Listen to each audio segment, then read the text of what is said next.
Riihimäen kaupunki, Janakkalan, Hausjärven ja Lopen kunnat on tosiaan aloittanut uuden tyyppisen yhteistyön, jolla on kaksi isoa tavoitetta. Me halutaan luoda tänne 1000 uutta työpaikkaa 2030-luvulla mennessä ja joka vuosi saada tänne yrityssijoittumisia. Meillä on tavoitteena 2 yritysinvestointia eli sijoittumista vuositasolla. Seudun kuntien uusi yhteistyö tarkoittaa sitä, että me tullaan tiivistämään yhteistyötä ennen kaikkea kaavoituksia maankäytön sektorilla, eli kehittämään yhdessä houkuttelevia kilpailukykyisiä yritys- ja elinkeinoalueita. Ja toiseksi me tullaan lisäämään panostuksia myyntityöhön, eli siihen, että seutu näkyy ja kuuluu ja että me saadaan tänne niitä yritysinvestointeja.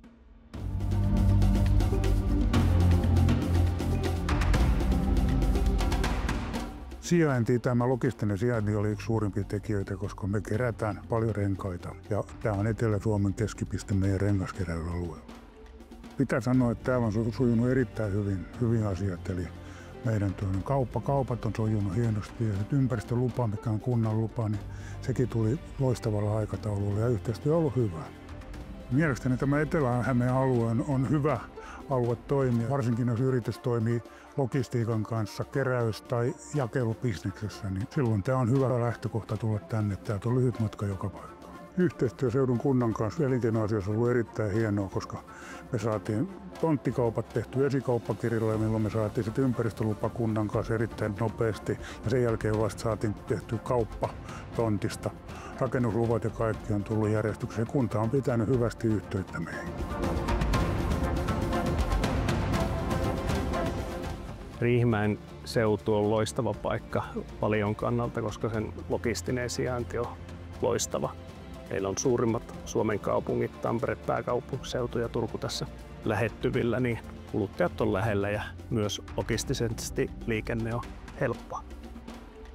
Kunnan kanssa yhteistyö on ollut erittäin aktiivista. Meillä on nyt täällä paljon näitä kehitysinvestointia meneillään ja vaikka elinvoimayhteistyön yksi esimerkki on se, että jo suunnitteluvaiheessa niin rakennusvalvonta on ollut mukana vahvasti konsultoimassa meitä, mitä täällä rakennetaan.